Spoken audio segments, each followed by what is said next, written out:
Bonjour à toutes et à tous et ravi de vous retrouver pour un nouveau débrief, et c'est le débrief de la qualif de le prix du Bourbonnais, et qui de mieux que le lauréat Nicolas Bazira et Cookerberry et Hussard du Landré et Benoît Robin qui sont présents avec nous. Salut les gars. Salut. Bonjour à tous. Comment ça va? J'imagine bien. Pas mal. Bon, on est impeccable. On va pouvoir faire le débrief de cette épreuve. Donc, le but du jeu étant de revoir les images avec vous, d'avoir votre ressenti en tant que driver durant cette épreuve. Et on va tout de suite, d'ailleurs, diffuser ces images. Bon, un départ, on va dire, assez classique. Nicolas, tu as choisi plutôt l'option de l'intérieur, toi? Bah ouais, les autres coups, j'étais plus pour aller en dehors, et je me suis retrouvé un peu moins bien pour le vrai départ. Et c'est pas tellement ce que je voulais à la base, mais au final, c'était pas mal. Pour Hussard du Landré, Benoît, toi, tu as choisi l'option plutôt mi-piste? Bah ouais, j'ai assuré un petit peu, j'ai préféré partir un petit peu au milieu pour m'élancer avec mes aises, quoi. Premier coup de théâtre, Flamme du Goutier au galop, qui faisait partie des favorites. Nicolas, c'était une option, pour toi c'était l'option principale de rester à la corde et peut-être d'attendre Étonnant venir? Ah non, là-bas, je voulais pas aller tellement à la corde, mais après, bah, j'étais là à mi-peloton, j'ai dit bon, on y va. Et pour entrer dans le premier virage, j'ai vu qu'il y avait les deux à mon extérieur. Du coup, bah, j'ai dit qu'en fait, on était pas si mal et que ça allait pas bouger de la route, quoi.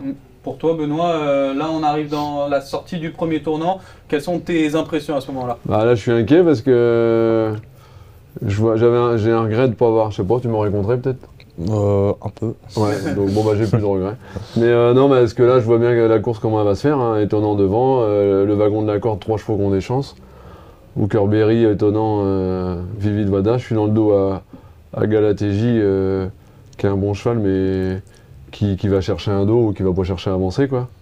Donc là je suis un peu inquiet.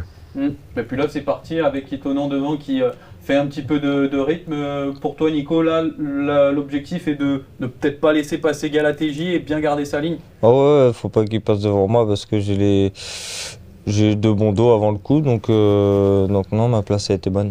Et pour toi le piège se referme en revanche? Bah moi oui, je sais qu'au bout d'un moment, Thomas il commence à reprendre. Et là qu'est-ce que tu te dis à ce moment-là, Benoît? Ah bah, je me dis ça va être compliqué l'histoire parce que Étonnant il déroule quand même un peu. Et puis il va falloir que je... Après il n'y avait pas grand monde derrière pour faire le wagon, il pop, ça fait trop tôt. Mais bon, il reculait Thomas, donc là j'ai pensé que Thomas allait se mettre derrière David Thomas. Donc bon bah j'ai dit j'y vais. Et puis mais bon, il en reste un bout. Oui, c'est vrai que là on est quasiment en pleine, on va passer dans la montée. Nicolas, pour le moment la situation ne bouge pas, tu restes tranquille toi? Dès que tu vois Hussard du Landré, tu te dis pas je sors? Ouais, non, après Benoît est venu en progression, donc il y avait le temps, hein, fallait pas... Étonnant, il roule toujours en montant, donc faut juste le suivre et essayer de pas faire trop fort en montant. Et à cet instant-là, pour toi Benoît, est-ce que tu te dis que la qualif est encore possible? Ouais, je me dis que c'est compromis. Je me dis je vais peut-être être 4-5. Là, je priais le bon Dieu pour que personne venait, j'ai dit peut-être que Hip Hop va venir me recouvrir ou quoi. Mais bon là c'est fini, hein, la course est lancée. Je me dis, j'ai pas activé aucun artifice, j'ai encore des ressources, mais je suis quand même à flanc de peloton et les trois autres. Vivid Vada s'est fatigué un peu, j'ai dit tiens bon, il y a peut-être une chance d'être 3. Et puis toi tu sors à ce moment-là Nico? Bah ouais, parce que Vivid il commençait à fatiguer un peu, donc j'ai dit maintenant faut que j'y aille avant Benoît et avant qu'il perde trop de temps, quoi. Et là tu penses à cet instant que tu as gagné, ça y est Nicolas? Oh ouais, quand je suis sorti, j'étais vraiment facile et ouais, plus j'arrivais sur Étonnant, je voyais qu'il n'était pas plein de ressources et que moi j'étais facile. Donc, Et puis toi Benoît, c'est parti là, on pousse au maximum l'effort et il repart presque pour finir. Oui, il est reparti il a remis un vrai bon coup de rein là, à 100 mètres du poteau. Non, entre ligne droite, j'ai dit je vais être sur 3. Et puis petit à petit, bah, j'ai dit on va être second. Et très très bien. Bon, vous avez un point commun au passage du poteau, c'est d'avoir tous les deux levé le bras. Vraiment l'objectif c'était la qualification pour toi Benoît et toi Nicolas, c'est un objectif qui est rempli cette victoire également? Bah ouais, c'est une bonne course sans prendre trop dur parce que j'ai toujours bien voyagé. Donc après ces chevaux-là, ils bataillent pour gagner ces courses-là. Donc Donc je savais qu'avec une bonne course, c'était un prétendant à la victoire. Le point serré également pour toi, Benoît, au passage du poteau. C'est un peu une résurrection après ce qui s'est passé dans la qualif 1. Bah oui, j'ai flatté mon cheval, vous savez, c'est une chance hein, de toucher des chevaux comme ça, donc courir ces courses-là et être à l'arrivée. Et puis bah oui, l'autre jour, c'était dur, donc j'avais pas trop digéré la dernière fois, mais bon, là au moins il a remis les pendules à l'heure et j'étais vraiment content aux abords du poteau. Ouais. Et c'est vrai qu'il les remet finalement brillamment, hein, on peut le dire. Il a fait le travail lui-même, Hussard du Landré, et on a finalement la génération des H qui est à l'honneur. C'est quand même une génération dorée, Benoît. Oui, c'est une très belle génération. Hein. C'est des très bons chevaux. Bah, Hookerberry il a toujours été là. Hip Hop au Fort également, qui a remporté la première qualif. Hussard du Landré qui a toujours été de la partie. Est-ce que finalement les jeunes sont en train peut-être de mater les vieux à l'aube du Prix d'Amérique Races? En tout cas, ils ont l'air d'avoir une bonne chance. Hein, on a une belle carte à jouer. Après, la route est longue. Hein, il y a des nouveaux qui vont arriver. Étonnant va monter sur sa course. Delia Dupomont va monter sur sa course. Et d'autres que j'oublie. Et d'autres OH qui n'ont pas couru. Les I. Il va y avoir un I un cheval comme Idaho de Tillard. Faut pas l'oublier, celui-là. C'est un champion. Donc, Pour toi, Nicolas, voilà, il y a eu la petite déception Davidson Dupont également qui est out cet hiver. C'est quel sentiment de retrouver un cheval qui est probablement également postulant au podium de la Belle dernier dimanche de janvier? Bah oui, ça fait plaisir parce que vu que mon cheval il n'était pas apte à courir cet hiver, je me dis que non, je vais la regarder à la télé ces courses-là et non, tomber sur Hooker que j'ai dû mener parce que mon père est drivé héros d'armes, donc et on s'est bien entendu, donc ça continue comme ça.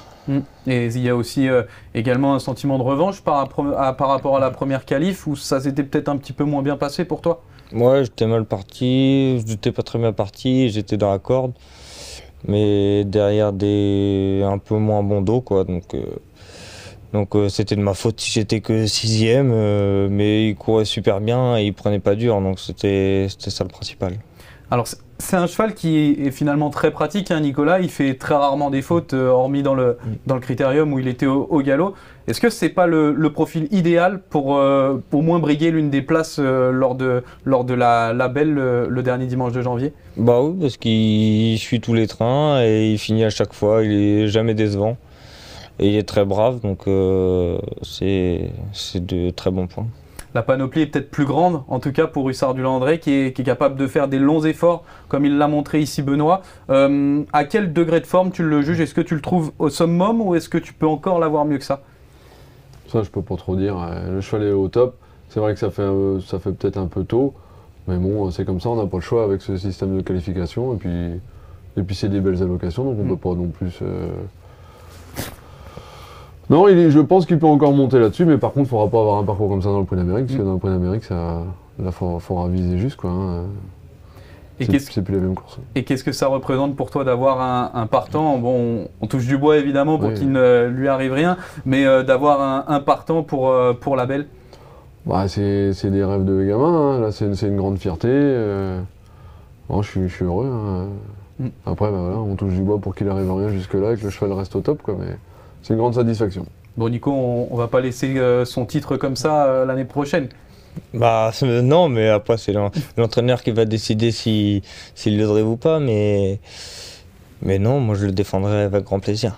On va se battre avec grand plaisir. En tout cas, vous allez également vous battre au niveau des réseaux sociaux du Trot et de Prix d'Amérique Races The Turf pour remporter également les plaques qui ont été dédicacées par Nicolas Blazer juste à côté. Et on a d'autres cadeaux également à vous faire gagner puisque nous avons également les lunettes de Nicolas Blazer à faire gagner également en direct. On va te les faire signer également, Nicolas.